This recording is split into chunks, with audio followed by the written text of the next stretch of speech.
Hello everybody, it's the Naughty Investor here. So XRP obviously has been down the past few days. We're holding at about 50 cents currently. We're on the day of the Spark airdrop, of course, although not all of the distribution will be done today, of course. If you're wondering, how that works, I could do another video on that later, but we're talking about prices today. And obviously, prices have been down, and some people have been disappointed. Personally, I said in one of my live streams that I thought there was a 50-50 chance that we dump after the Spark airdrop, and I wouldn't even say we had a dump. We were down pretty significantly, but, we're still up, from where we were a few weeks ago, right? Just a few weeks ago, November 16th, not even a month ago, we were at 30 cents. So even at 50 cents, we are still dramatically up, and I do want to just keep that in perspective. But the main point here that I want to talk about this is not financial advice. This is just my opinion. I'm going to show you one tweet, all right? This was a tweet someone in 2011 put out about Bitcoin. I wish I'd kept my 1,700 Bitcoin at 6 cents instead of selling them at 30 cents. Now they're $8. This poor fellow, if only he knew back then where Bitcoin would be right now. And I think this is very analogous to where we are with XRP. Obviously, prices are down. There's been some things going on with profit taking. Nothing significant. It's not like we saw a 50% drop in the price of XRP or anything, right? We're not at an all-time low. We are still significantly up. We are still above the 50-day exponential moving average.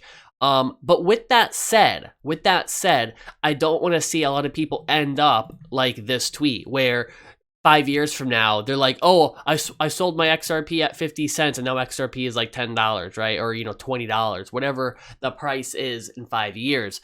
And that's the main point I want to get to, that, patience is a virtue, right? I don't believe in blind patience. I don't believe in being a bag holder, right? If there's a bad project out there, say you go and invested in a crappy ICO back in 2017, right? And it was just, you're holding bags, just sell them, cut your losses and sell them. But I think if you're looking at XRP and you're looking at a project that actually has a future, that actually has a company behind it, that has businesses using it, I think you could kind of see where I'm going with this, where I say it's not bag holding, it's actually being patient. It's investing for the long term. We're still in the early years of cryptocurrency, okay? We're still very much in the early years. We're still in the adopters phase. And I don't think, if you're only in this for a year, or two, and then you're tired of it, right? I think you're really going to be cutting, your profits versus if you were in it for a long time, okay? And I don't mean that in a way of, if you legitimately, invested with money you can't afford to lose, and now you need that money back and you have to sell, right? I feel bad for you, and, I can't tell you not to sell, because if you need that money to pay your mortgage or whatever, fine, do it. But, if you've been investing with surplus money you don't need right this second, you could leave it for a few years, then I think selling right now would be a mistake. And I'm not selling.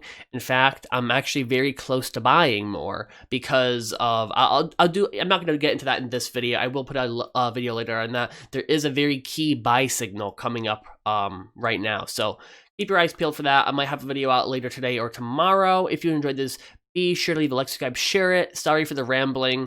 I just wanted to, get that point across. Don't let this be you when it comes to XRP. I'll catch you next time, and as always, have a great day. Inbox Dollars allows you to earn extra money doing paid surveys in your spare time. Use my link below in the description and you will earn a $5 bonus for sign up. Do not miss out and be sure to use my link.